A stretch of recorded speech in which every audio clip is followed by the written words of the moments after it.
अस्सलाम वालेकुम नाजरीन। मरी न्यूज़ देखने वाले तमाम नाजरीन को खुश आमदीद कहते हैं। जी, मलका कोसार मरी में आज काले गहरे बादलों ने वादी को अपनी आगोश में ले लिया है। इस वक्त आप देख सकते हैं कि बादल जो हैं वो छाए हुए हैं। हल्की हल्की बारिश का भी सिलसिला जो है वो शुरू हो चुका है और महकमा मौसमियात का कहना है कि ये बारिश शहर और उसके गिरदोनुमा में बारिश होगी। इस वक्त आप देख सकते हैं जी, खूबसूरत और दिलफरेब नज़ारे, खूबसूरत आपको दिखा रहे हैं जी, मरी से खूबसूरत नज़ारे।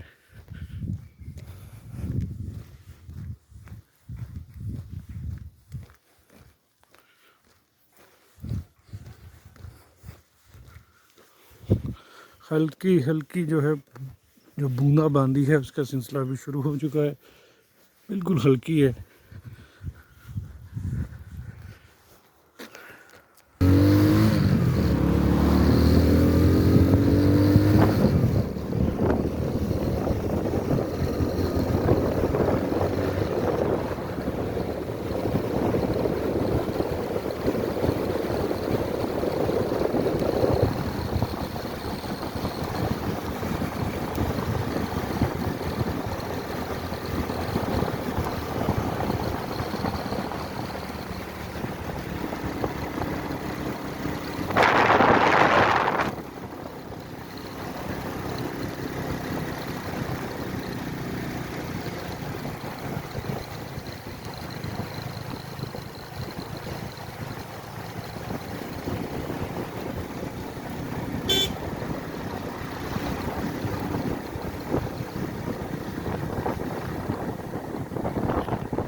हाँ जी, हमने आपको डीसी ऑफिस से जीका गली तक का आज सफ़र करवाया और दिखाया कि कैसे खूबसूरत और दिलफ्रेम नज़ारे जो है देखने को मिल रहे हैं। मरी में आज गहरे काले बादल छाए हुए। ये जीका गली बाज़ार है जी, इसमें हम मौजूद हैं और आप देख सकते हैं इंशाल्लाह जैसी बारिश शुरू होती है, जो कोई मौसम आगे अंगड़ाई लेता है तो इंशाल्लाह आपको मज़ीद यहाँ के खूबसूरत और दिलफरेब नज़ारे दिखाए जाएंगे। तब तक के लिए मुझे दीजिए इजाज़त और हमारे चैनल को लाइक कीजिए, शेयर कीजिए और सब्सक्राइब जो है ज़रूर कीजिए। फेसबुक पर अगर आप देख रहे हैं तो इसको शेयर करें, लाइक करें, कमेंट्स में हमें ज़रूर बताइएगा। अगर आप यूट्यूब पे देख रहे हैं तो यूट्यूब पे भी हमें कमेंट्स वगैरह कीजिए और इसको शेयर ज़रूर कीजिएगा। अल्लाह हाफिज़।